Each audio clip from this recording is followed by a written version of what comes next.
महाकुंभ का पर्व चल रहा है और बताया जा रहा है ये विशेष कुंभ भी है, 141 साल बाद आने वाला ऐसा कुंभ है महाकुंभ। इस महाकुंभ के ही अवसर पर शंकराचार्य जी, जो कि ज्योतिर्मठ के शंकराचार्य हैं, अभी मुक्तेश्वरानंद जी महाराज, उन्होंने एक वक्तव्य दिया है। उन्होंने कहा है कि जितने भी जो मान्यताएं हैं, भले ही हमारे सनातन धर्म की मान्यताएं हैं, जितनी भी मान्यताओं के दर्शन ये कहते हैं कि गंगा नहाने से समस्त पाप नहीं मिटते हैं। हमारे समस्त किए हुए कर्मों के जो पाप हैं, आप समझ रहे हैं ना कितनी गंभीर बात।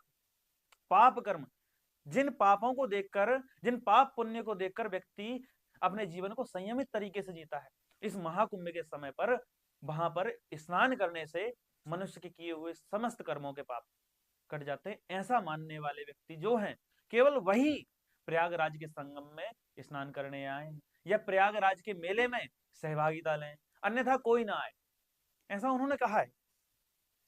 तो इसमें मुझसे कोई पूछ रहा था कि आप इसका समर्थन करते हैं या विरोध करते हैं।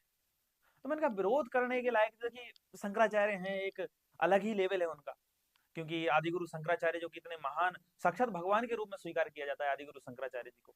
तो शंकराचार्य जी के द्वारा स्थापित किए हुए मठ पर जो वर्तमान के शंकराचार्य हैं, उनका विरोध मैं कर सकूं इतना सामर्थ्य मुझको लगता नहीं होगा, और देखने वाले भी समझ सकते हैं।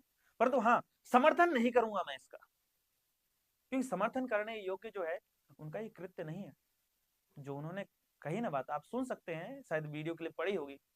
जिस व्यक्ति के धर्म का दर्शन ये मानता है कि गंगा यमुना के स्नान से पुण्य होता है, पाप का क्षय होता है, वो आए, तो वो जो है सनातनी हिंदू है। सनातनी हिंदू के सिवाय आर्य समाजी हिंदू वो भी नहीं मानता है कि गंगा नहाने से पुण्य हो जाएगा और पाप खत्म हो जाएगा। इसलिए आर्य समाजियों को भी, हिंदू हैं लेकिन आर्य समाजियों को भी वहां क्यों जाना चाहिए। इसी तरह से जैन को, बौद्ध को। उन्होंने स्पष्ट कहा है, जो लोग इस परंपरा को नहीं मानते हैं कि गंगा में स्नान करने से, प्रयागराज की गंगा में स्नान करने से पापों से मुक्ति होती है, वो लोग नहीं आए, चाहे वो कोई संप्रदाय हो, चाहे वो बौद्ध हो, चाहे जैन हो, चाहे हमारे आर्य समाजी हो, खासकर आर्य समाजियों के लिए विशेषकर कहा है उन्होंने, चाहे वो कोई भी हो। देखिए, मैं विधर्मियों की बात नहीं करता हूँ, जैसे मुस्लिम है, क्रिश्चियन है, इनके विषय में बात नहीं कर सकता, क्योंकि ये तो कुछ ही नहीं मानते। खासकर जो हमारे सनातन की परंपरा के जो लोग हैं, जैसे बौद्ध है, ये भी सनातन से निकली हुई शाखा है, जैन है, ये भी सनातन से निकली हुई शाखा है, आर्य समाज है, ये भी हमारे सनातन की एक शाखा है, बहुत बढ़िया विशेष शाखा है। यदि इस प्रकार की भावना या इस प्रकार के विचार, इस प्रकार के वक्तव्य यदि शंकराचार्य देते हैं, तो सरासर उनकी गरिमा के ये विपरीत जाते दिखाई देते हैं। शंकराचार्य जी की गरिमा बहुत साधारण नहीं है, वो ऐसी पदवी है जिस पर बैठकर पूरे भारत के सनातनियों को एक किया जा सकता है, और ये उससे बिल्कुल विपरीत कार्य है। यदि आप आर्य समाज को, बौद्ध को और जैनियों को अलग करेंगे, अपने से पृथक करेंगे, तो क्या ये आप सबको समेट पाएंगे, सब सनातनियों को? सनातनियों की 3 विशेष शाखाएं तो आपने काट दी। आपस में आप कितने भी अपने दर्शनों को लेकर विकसित होइए, परंतु भेद मत कीजिए। कल को आप देखेंगे कोई योग दर्शन पढ़ने वाला होगा, वो योग दर्शन की परिपाठी में लग जाएगा, कोई न्याय दर्शन पढ़ने वाला होगा, न्याय दर्शन की परिपाठी में लग जाएगा, कोई उपनिषद वाला होगा, उपनिषद की परिपाठी में जाएगा। इसका मतलब ये नहीं कि आप भेद कर दीजिए। ऐसे भेद करेंगे तो किस किस को अलग करेंगे, आप कितने टुकड़े करेंगे? योगी जी हैं, मोदी जी हैं, काफी प्रयास कर रहे हैं, जितने भी सनातनी हैं सबको एक करने का। वो कहते हैं बटोगे तो कटोगे, परंतु इससे विपरीत जाते हुए मैंने देखा कई बार आपके जो निर्णय रहे हैं, कई बार आपके जो वक्तव्य रहे हैं, वो सामाजिक तौर पर, राजनीतिक तौर पर इतने उचित नहीं रहे हैं, परंतु मैं उस समय कुछ नहीं बोला, क्योंकि मैं समझता था ये राजनीतिक मुद्दे हैं। परंतु ये धर्म विशेष का मुद्दा हो गया प्रभु, ये धर्म विशेष का मुद्दा हो गया है। आपने जो है ना सनातन पर पूरा कुठाराघात किया है, यदि ऐसा देखा जाए तो सनातन की एकता को खंड खंड करने का प्रयास किया है आपके द्वारा। और जितने भी हमारी सनातन की शाखाएं निकली हैं समय समय पर, जो शाखाएं निकली हैं, वो यूं ही तो नहीं बटी हैं।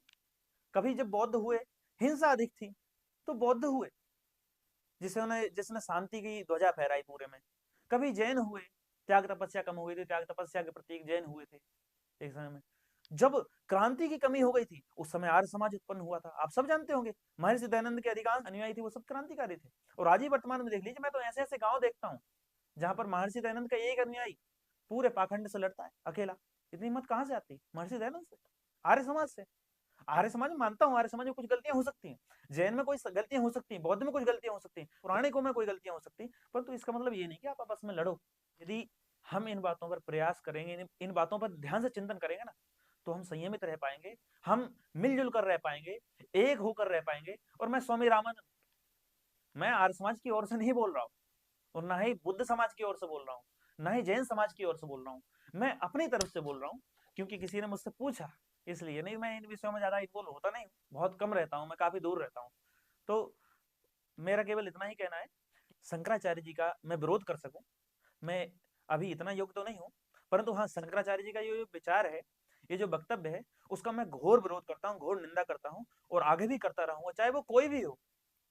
इस प्रकार के विचार रखने वाला, इस प्रकार के वक्तव्य रखने वाला कोई भी हो, उसका मैं घोर विरोध करता रहूंगा। इसी के साथ आप सभी को जय श्री राम।